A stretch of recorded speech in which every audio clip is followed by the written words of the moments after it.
Hey guys, Comfy Noodle here. Today we're gonna talk about how One Piece cured my depression and maybe even yours. It is true that at a first glance One Piece may look extremely goofy and immature at first, with all the weird characters in the show, and the only interesting part are the fight scenes. It also looks dragged out with the lengthy amount of episode that it has. But that's only on the surface, and if you were to take a deeper look at it, you will be able to see the hidden attraction of the show. It's to the point that I can even say that One Piece is a way of living. Before we start this though, let's have a bit of context on what One Piece is and how I first discovered it.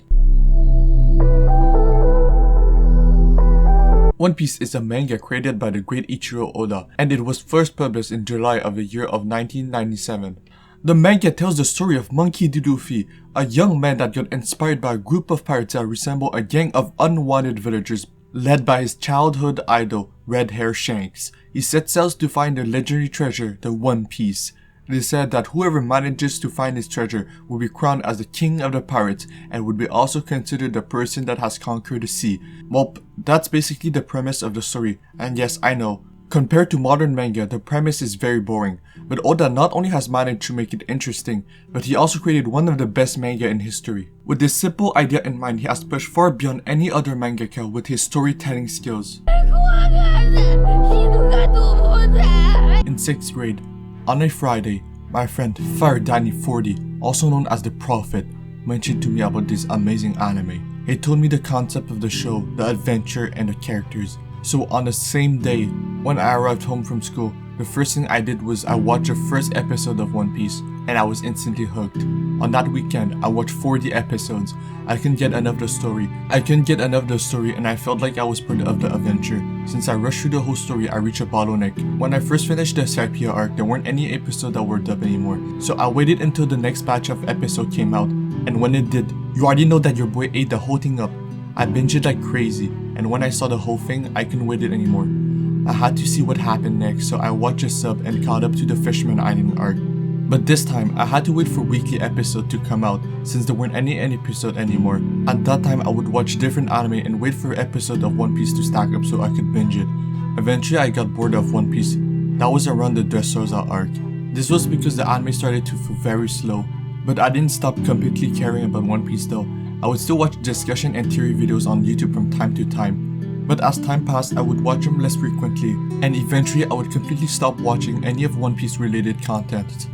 5 years went by and something strange happened. This was in the summer of the pandemic. I kept noticing random clips of One Piece on social media.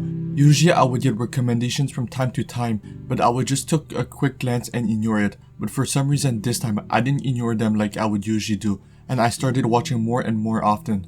This eventually led me to get more One Piece content in my recommendation section. From memes on Facebook, art on IG, and discussion videos on YouTube.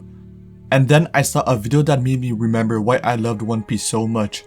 It was a video made by the YouTube channel called Totally Not Mark. I can't remember which one exactly, but basically, he was journaling his experience of watching One Piece for the first time. And while watching one of his arc reviews, it hit me. I remembered the feeling of watching One Piece for the first time. The feeling of going on an adventure with the Straw Hat Pirates. But that wasn't enough for me to restart watching while diving into the large number of videos that YouTube was recommending me about One Piece. I stumbled into a scene that would forever change my view on One Piece.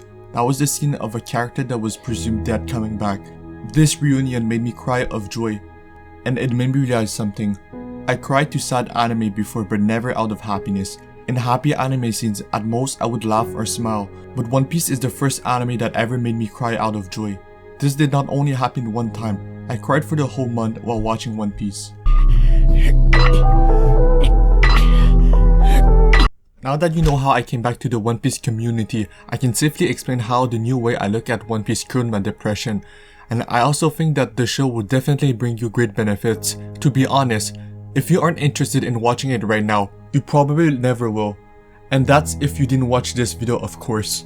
Because I'm confident that after watching this video, One Piece is going to be in your list of must-watch. And I understand, it feels like there's too much commitment when watching it. With over 900 episodes, most people would think that they don't have time for it, and that's only natural if you are expecting to watch One Piece as a normal anime. But One Piece is not like other anime. Before we start, I do have to warn you guys that this video will have some light spoilers. And that's not something we can avoid.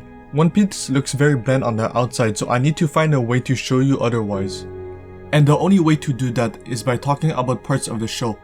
Of course, I won't be able to cover everything, nor can I if I wanted, and that's simply because there's so much stuff going in One Piece. But even if in any way, shape or form, I could tell you everything about it, I won't do it. That's because you will never be able to catch the essence and energy without absorbing it firsthand. I think that if you were to watch One Piece to help with your personal depression, you shouldn't watch it with the intent of forcefully fixing it. It's only going to make it harder for you to feel the emotions while watching it. I'm only here to tell you about one scene, so you won't feel like having a checklist of what to feel for every episode. To be honest, the scene that I chose would barely be called impactful for most viewers, but for me, it changed my whole view on life. This is to show you that you can find your own answer in any random scene. So when you discover it for yourself, you will truly understand what I mean. Now, without any further ado, here is my experience with One Piece.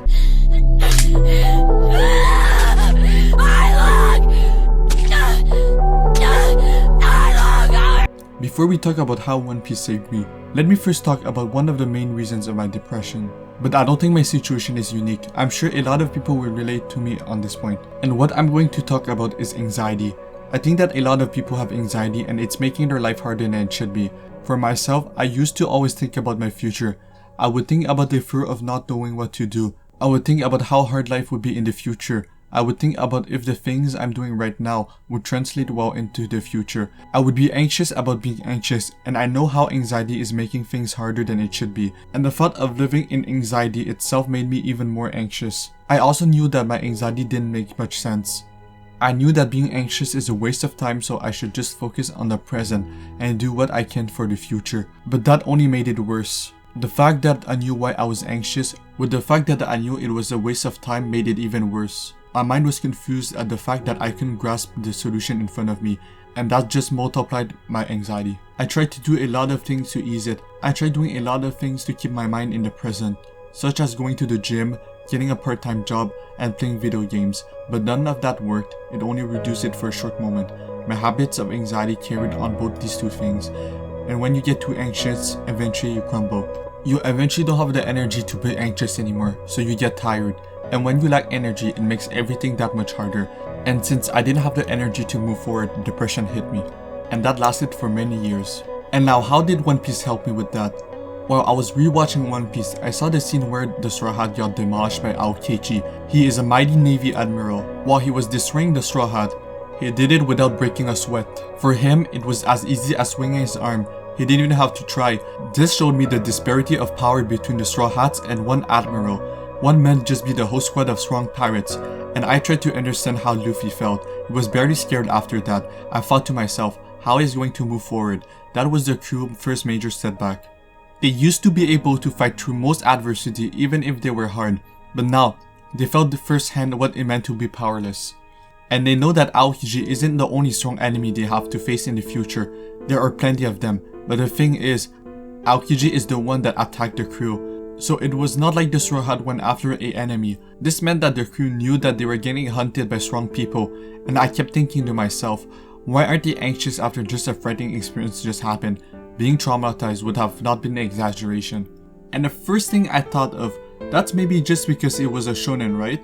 I thought that maybe One Piece was the same as any other anime. This may be true for other anime, but not for One Piece. The more I analyzed about their mental state, the more I got mentally absorbed by their crew, especially into Monkey D's Luffy mind. What's so special about Luffy? At first glance, he looks like a stupid main character that only thinks about adventuring and eating all day. His impulsivity feels like it was only made for comedic purpose, but a random flash of scene touched to my mind of how Luffy acts in smart ways. I remember scenes where Luffy displayed intelligence that I used to think that it was forced. It was to the point that it almost felt like it was inconsistent. Made me realize something.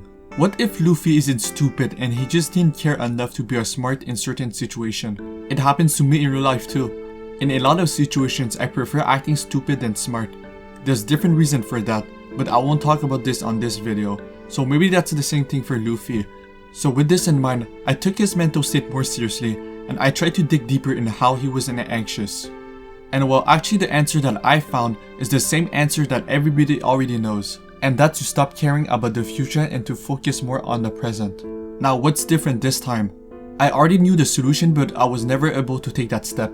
Well, the answer is actually very easy. Instead of trying to change myself on my own, I did the opposite. I've let myself get influenced by Luffy, and somehow a bit of Luffy is in me right now. My anxiety is almost gone and I feel a lot better. And the thing about anxiety and depression is that you kinda want to fix that on your own. You feel like since you can't control the external problems, at least you can control the inside. But there's a difference between not trying to hurt your ego and using external tools to your advantage. And I know for a lot of people watching this right now, might think that this can happen for every anime. After all, I gave my own meaning to One Piece. So other anime could also do the same, right? I want to agree with this statement, but I can't.